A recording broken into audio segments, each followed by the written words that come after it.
Graças e paz a todos. Desejo que a vontade do nosso Senhor Jesus Cristo esteja operando firmemente na vida de cada um de vocês, trazendo muita luz, paz, graça e as suas doces bênçãos e consolações para a vida de cada um de vocês. Amém?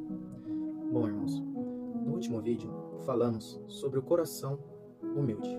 Hoje vamos falar sobre o coração orgulhoso. A palavra de hoje está na carta de Tiago, irmão de Jesus. Ele escreveu essa carta para os cristãos que estavam vivendo dispersos após a morte de Estevão. Essa palavra nos revela o quanto Deus deseja transformar o nosso coração. Amém? Em Tiago, no capítulo 4, no versículos 5 e 6, diz assim: o que vocês acham que as Escrituras querem dizer quando afirmam que o Espírito colocado por Deus em nós tem ciúmes? Contudo, Ele generosamente nos concede graça. Como dizem as Escrituras, Deus se opõe aos orgulhosos, mas concede graça aos humildes. Palavra de Deus para a nossa vida. Amém? Bom, irmãos, de todos os sentimentos, o orgulho, como é mencionado na palavra, é o que devemos tomar mais cuidado. Por quê? Porque a maioria dos nossos sentimentos são passageiros. A raiva passa, a angústia passa, a tristeza passa, até a alegria passa. Mas o orgulho não. O orgulho se infiltra de um jeito tão sutil no nosso coração que nem percebemos. Muitas das vezes estamos sendo orgulhosos sem nem perceber a nossa atitude.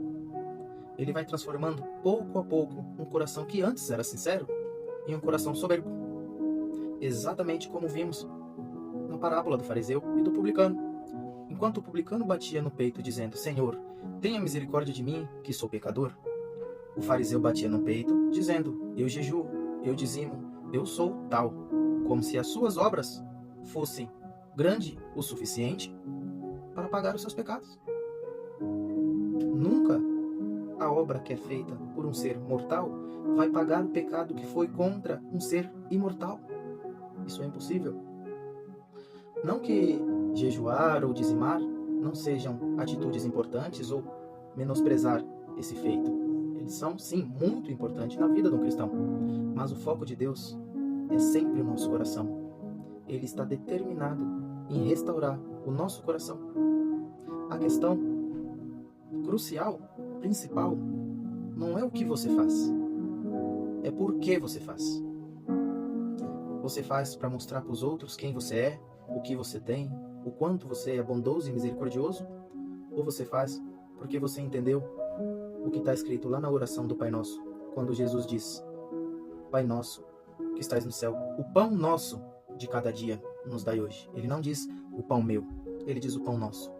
Se você faz porque você entendeu isso, que tudo que vem dele pertence a ele e não a nós, amém, pela sua atitude. Que Deus continue prosperando a sua vida e te abençoando grandiosamente, para que assim você também possa ajudar a beneficiar a vida de muitos outros. Amém? A palavra interessante aqui é que diz assim: Deus se opõe aos orgulhosos. Mas o que isso significa na prática? O que Tiago estava querendo nos revelar quando ele disse que Deus se opõe aos orgulhosos? Vamos entender? O Novo Testamento foi escrito originalmente em grego. E o termo traduzido como se opõe é antitassomai. É a palavra grega, o termo grego utilizado para traduzir. A palavra se opõe foi traduzida de antitassomai. Esse é um termo, na língua grega, que os militares usam. Ele significa colocar-se em posição de batalha contra alguém. Olha quão tremendo é essa palavra. Colocar-se em posição de batalha contra alguém. Quando o apóstolo Tiago está dizendo que Deus se opõe ao orgulho ou ao coração orgulhoso, ele está dizendo que Deus se posiciona contra o orgulho, mas não de forma passiva, com uma forma ativa, atuando contra o orgulho. Ele se posiciona dessa forma, por quê? Porque ele quer que o nosso coração seja quebrantado. Ele quer que nós tenhamos um coração quebrantado.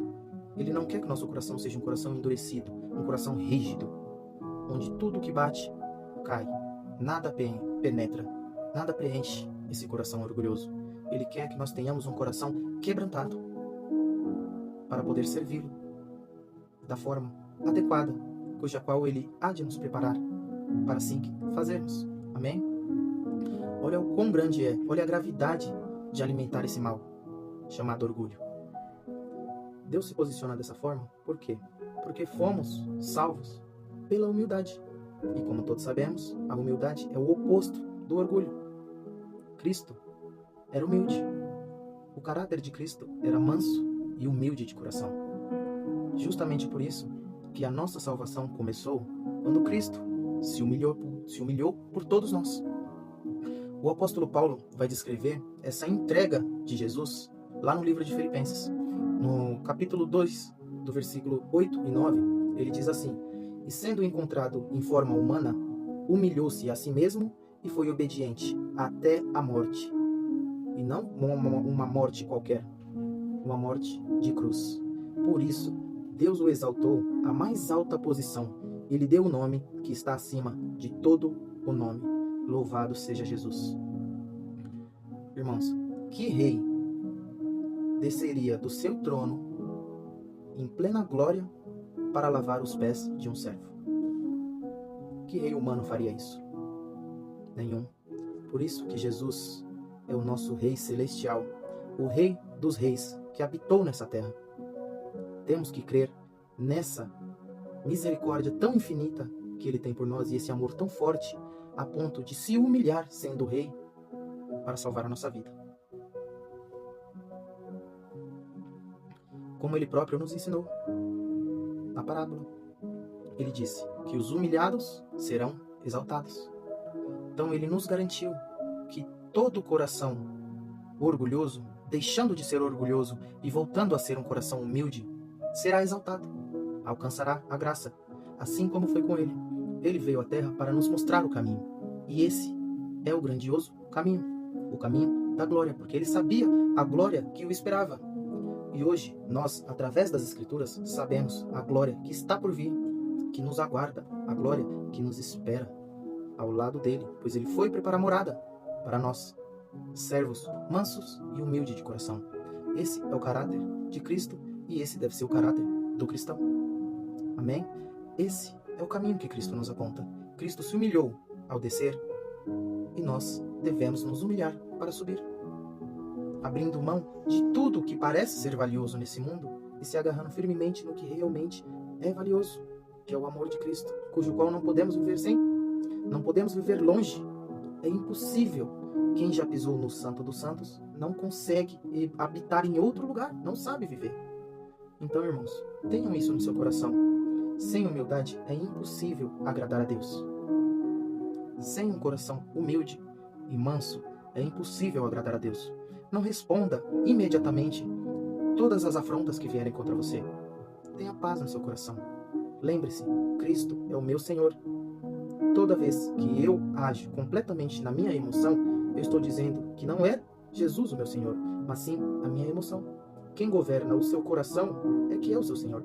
Se as suas emoções governam o seu coração, se as suas emoções governam a sua mente, é nela que está firmada a sua fé, e não em Cristo. Então firme a sua mente em Cristo, firme o seu coração em Cristo, firme as suas atitudes em Cristo. Antes de agir, pense o que Jesus faria, que você encontrará a solução de paz, a solução de amor. Seja um pacificador de Cristo na terra, que você conseguirá chegar ao final da sua jornada com alegria, com bênção e encontrar a tão sonhada graça que nos espera. Grave, irmão, essa frase no seu coração e repita quantas vezes for necessário. Quando o orgulho começar a arranhar a sua garganta, começar a querer subir a sua mente e dominar o seu ser, diga assim: se o orgulho em mim não morrer, eu morrerei por causa do meu orgulho. Se o orgulho em mim não morrer, eu morrerei por causa do meu orgulho. Grave essa palavra no seu coração. Grave essa frase na sua mente. Tenha como um mantra no seu dia a dia. Toda vez que você tiver uma dificuldade, pense em Cristo, que Ele te levará à solução ideal para o seu problema, pois Ele é lâmpada para os nossos pés e luz para os nossos caminhos. Amém? Se você gostou dessa palavra, compartilha, espalhe, semeie. Seja um semeador de Cristo. Muitas das vezes a gente pensamos assim: poxa, eu queria estar ajudando a propagação do Evangelho, eu gostaria de estar ajudando a propagar o Evangelho, mas eu não sei o que fazer. Como um amigo disse para mim hoje, só de você estar compartilhando uma mensagem, você já está propagando o Evangelho. Você já está ajudando na obra de Jesus. Por quê? Muitas das vezes a pessoa pode estar assistindo os vídeos, passando os vídeos, rolando como todos nós fazemos diariamente. Ela pode estar necessitando de uma palavra. E talvez ela pare nessa palavra e o Espírito Santo toque no seu coração. E essa palavra mude. E quem enviou essa palavra foi você. Você colaborou, fez a sua parte em semear o Evangelho no coração de alguém. Faça isso não para que eu apareça na feed de alguém, ou para que eu apareça no celular ou no smartphone, onde quer que a pessoa esteja vendo, mas para que Cristo apareça na vida dela e para que Cristo, com a sua luz e o seu Espírito Santo, visite o coração dela e traga assim uma mudança na vida dela, gerando uma mudança no pensamento, para que assim ela esteja feliz na presença do nosso Senhor Jesus Cristo. Amém? Que Deus abençoe a todos, esteja com vocês e lembre-se, se o orgulho não morrer, nós morremos por causa do orgulho. Fique em paz para todo sempre. Deus seja louvado na sua vida. Amém?